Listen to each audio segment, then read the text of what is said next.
কসবাগলাতে যোগদানের দিক হচ্ছে তৃণমূল কংগ্রেসের যা উন্নয়ন, আমাদের মাননীয় মুখ্যমন্ত্রীর যে জনমুখী কাজকর্ম এবং ভারতবর্ষের যা পরিস্থিতি, এই পরিস্থিতিতে তৃণমূল কংগ্রেসের পশ্চিমবাংলায় যোগ দেওয়া ছাড়া আর কোনো উপায় নেই।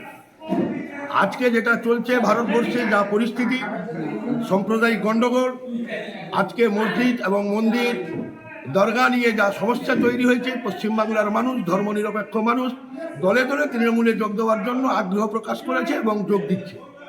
এই পরিস্থিতিতে কসবাগলায় আমাদের কংগ্রেসের প্রার্থী শাহনারা বিবি নির্বাচিত হয়েছিলেন এবং সে আমাদের কাজকর্মে, দলের কাজকর্মে, মুখ্যমন্ত্রীর উন্নয়নমূলক কাজকর্মে সন্তুষ্ট মনে করে এবং নির্ভরশীল মনে করে আজকে উনি কংগ্রেস থেকে ছেড়ে তৃণমূল কংগ্রেসে যোগদান করবেন। আমার নাম শেখ মুস্তাকিম, পঞ্চায়েত সদস্য, পাঁচরোল গ্রাম পঞ্চায়েত সঞ্চালক।